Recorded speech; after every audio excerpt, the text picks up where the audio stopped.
Hey guys, it's Sean. Over the years, I've used a number of different softwares to stay organized. Some things have worked better than others, but I recently started using Milanote, which has combined all of my needs into one easy-to-use platform. Today we're going to explore Milanote, and I'm going to share with you how I get and stay organized, no matter how many projects I have going on. To start, I want to make it obvious that Milanote has not sponsored this video in any way. I actually use this app regularly and thought it was worth making a video about my experience. Alright, with that out of the way, let's dive in. Milanote is a super flexible app that gives you room to shape it for what works best for you. Right now, this is what my home screen of my Milanote looks like. I've got things divided out into a few different sections.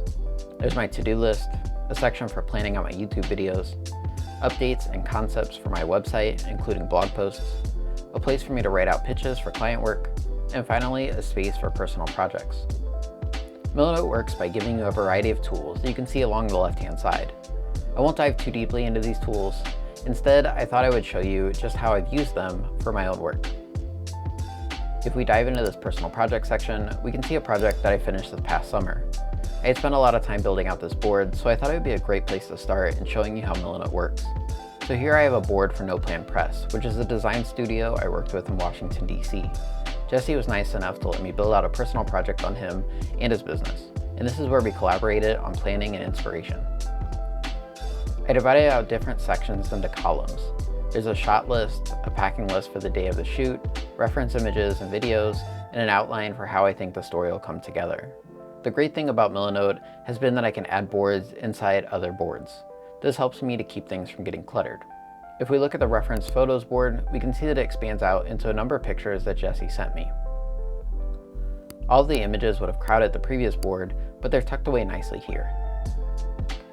Going back, we can see that I have added some inspiration videos on the column here. I could have used a board for these, but I thought the column was fine because I didn't expect us to have dozens of inspiration videos. It definitely could have gone that far though, at which point I would have created a new board and dragged this column into it. The videos can play within the view here, or you can use the links to go directly to YouTube or Vimeo, depending on where the video lives. Beyond project planning, I also use Milanote to keep track of my daily tasks in my to-do section I created. This has been immensely valuable for me to stay productive throughout the week. You can see here that I have it organized by day. Within each day is a set of checkboxes so I can mark off the things I finished. If something isn't going to get done today, I can drag it over to the next day super easily. You can probably tell that my boards start to expand off the page occasionally. This is where this little zoom out feature comes into play. You can click here and it'll zoom out. Clicking within Milanote anywhere, it'll zoom back in wherever you clicked. Pretty cool.